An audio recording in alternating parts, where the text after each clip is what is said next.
Dance కేవలం చిందులు మాత్రమే కాదు, అలసిన శరీరంతో పాటు మనసును కూడా ఉత్సాహపరుస్తుంది. అంతేకాకుండా డ్యాన్స్ చేస్తే శరీరం ఫిట్గా ఉండేందుకు సహాయపడుతుంది, అలాగే ఒత్తిడిని తగ్గిస్తుంది. ఎప్పుడో వేడుకలకు మాత్రమే కాకుండా చిన్న చిన్న ఆనందాలు కలిగినప్పుడు డ్యాన్స్ చేస్తే మీరు మరింత ఉల్లాసంగా ఉంటారు. డ్యాన్స్ చేయడం వల్ల శరీరంలోని ప్రతి అవయవం కండరం కదులుతాయి. వ్యాయామానికి బద్దకించే బాడీ కాస్త కొత్త ఉత్సాహంతో గంతులిస్తుంది. ఈ కారణంగా శరీరంలోని ఎన్నో క్యాలరీలు ఖర్చవుతాయి. ఫలితంగా బరువు తగ్గడం, బిగుసుకున్న కండరాలు రిలాక్స్ అవ్వడం, మనసు ప్రశాంతంగా మారుతుంటుంది. అంతేకాదు గుండె, ఊపిరితిత్తులు సమస్యలను అదుపు చేయడంలో డ్యాన్స్ ముందుంటుంది.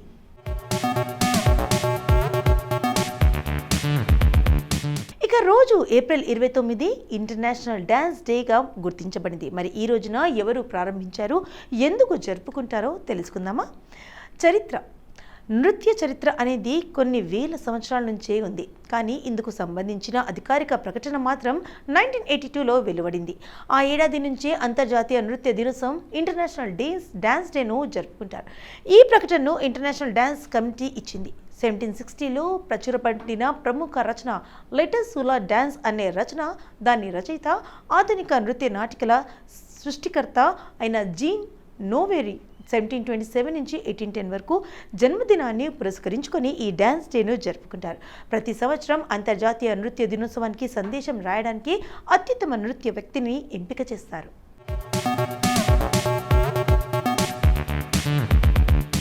ఎంపిక చేసిన హోస్ట్ సిటీలో ITI ఒక ప్రధాన కార్యక్రమాన్ని కూడా జరుపుతారు. అందులో dance, pose, study work shops, మానవతా ప్రాజెక్టులు, ప్రముఖ నృత్య ప్రముఖుల స్పీచ్, అలాగే పలు దేశాల రాయబారులు ఉంటాయి.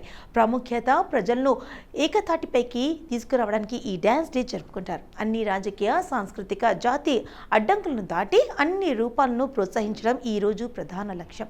ఇంటర్నేషనల్ థియేటర్ ఇన్స్టిట్యూట్ ప్రతి సంవత్సరం ఒక ప్రసిద్ధ నృత్య కళాకారుడిని ఎంపిక చేస్తుంది. ఇక మన భారతదేశంలో ఎన్నో సాంప్రదాయ నృత్యాలు ఉన్నాయి. వాటికి వెనుక దాగి ఉన్న చరిత్రలు కూడా అనేకం.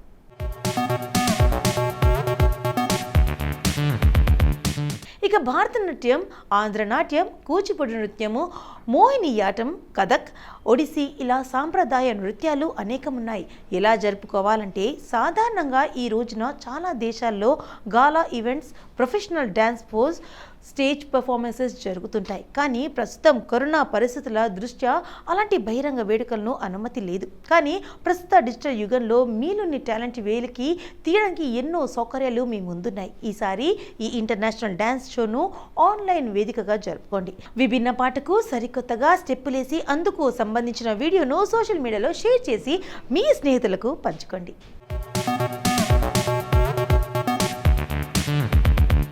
2010 భారతీయ ఇంజనీర్ హర్పాల్ కుమార్ లండన్లో క్యాన్సర్ బాధితుల కడుపుని పరిశీలించడం ద్వారా వ్యాధిని గుర్తించే బదులు వారి కడుపుని తనిఖీ చేస్తే కెమెరాను కనుగొన్నారు. 2011 బ్రిటిష్ యువరాజు ప్రిన్స్ విలియం మరియు కేట్ మిడిల్టన్ వివాహం చేసుకున్నారు. 2012 గూఢాచర్యం ఆరోపణలపై సుడాన్ దక్షిణ సూడాతో వివాదాస్పద సరిహద్దు ప్రాంతంలో 4 విదేశీయులను అరెస్టు చేసింది.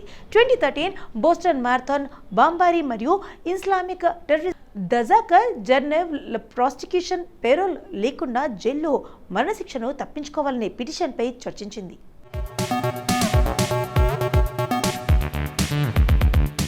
2013 NBA లీగ్ యొక్క కమిటీ క్రిస్ హన్సన్ మరియు స్టీవ్ బాల్మెర్ నేతృత్వంలోని సమూహం నుండి NBA యజమానులను తిరస్కరించడానికి సాక్రమెంటో కింగ్స్ను కొనుగోలు చేసి సిటాల్కు బదిలీ చేయాలని NBA యజమానులను సిఫార్సు చేసింది.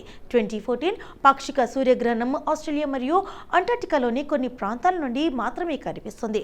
సూర్యకిరణాలు వలయాన్ని వదిలి చంద్రుడు సూర్యుని మధ్యలో అడ్డుకోవడంతో కుండకలాకర్ గ్రహణం ఏర్పడింది. 2014 to 2015 జరుగుతున్న స్టార్ వార్స్ సిరీస్ తదుపరి చిత్రం కోసం ప్రకటించబడింది. కళాకారులలో కొంతమంది అసలైన కళాకారులు, అలాగే ఫ్రాంచైజీకి చెందిన కొత్త కళాకారులు ఉన్నారు.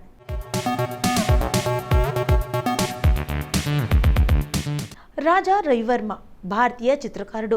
అతను రామాయణం, మహాభారతంలోని ఘటాలను చిత్రాలుగా మలిచి మంచి గుర్తింపు పొందాడు. భారతీయ సాంప్రదాయిక, పాశ్చాత్య చిత్రకళ మేళలకు సంగమానికి అతని చిత్రాలు చక్కని మచ్చుతునకలు. చీర కట్టుకున్న స్త్రీలను అందంగా చక్కని వంపు సొంపులతో చిత్రించడంలో అతని సాటి. 1873లో జరిగిన వియన్నా కళా ప్రదర్శనలో మొదటి బహుమతిని గెలుచుకున్నప్పుడు ఆయన గురించి ప్రపంచానికి తెలిసింది. రాజా రవివర్మ ఈనాటి భారతదేశంలోని కేరళలో తిరువనంతపురానికి 25 మైళ్ళ దూరంలోని కీలమానూరు రాజప్రసాదంలో ఉమాంబ తాంబూరాటి నీలకంఠన్ భట్టద్రిపాద్ దంపతులకు 1848 ఏప్రిల్ 29న జన్మించారు. భారతీయ చిత్రకళా చిత్రాల్లో గొప్ప చిత్రకారునిగా గుర్తింపు పొందిన రాజా రవివర్మ 1906లో 58 సంవత్సరాల వయసులో మధుమేహంతో మరణించారు. ఇతను మరణించిన నాటికి కీలమానూరు ప్యాలెస్లో 160 దాకా రవివర్మ చిత్రాలు ఉండేవని ప్రతీతి. ఆ తర్వాత వాటిని అధికారికంగా తిరువనంతపురంలోని చిత్ర ఆర్ట్ గ్యాలరీలోకి అందజేశారు.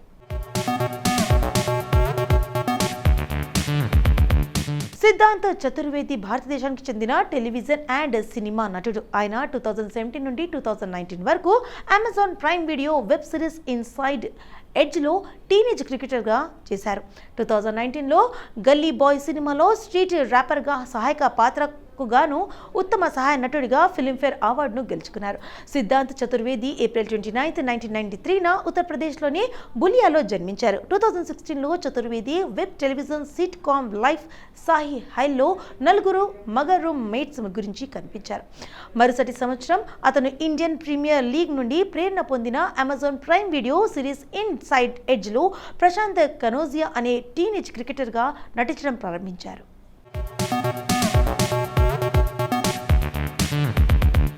స్వర్ణలత దక్షిణ భారత గాయని. ఈమె సుమారు 7,000 పాటలు తమిళం, కన్నడం, తెలుగు, హిందీ, మలయాళం, ఉర్దూ, బెంగాలీ, ఒరియా, పంజాబీ, బాడిగ భాషల్లో పాడి ప్రేక్షకులకు మనలను ఎన్నో పురస్కారాలు పొందారు. స్వర్ణలత కేరళ రాష్ట్రంలో పల్కాడ్లోని చిత్తూరు గ్రామంలో 1973 ఏప్రిల్ 29న జన్మించింది. ఈమెకు కరుతమ్మ సినిమాలో పోర్లే పొన్నతాయి అనే పాటకు జాతీయ ఉత్తమ గాయని పురస్కారం లభించింది. ఈ పాటను ఏఆర్ రెహమాన్ సంగీత దర్శకత్వం వహించారు. ఈమె గాత్రం విలక్షణంగా ఉండటం వలన సంగీత ప్రపంచాన్ని ఉరుతలుగుతుంది.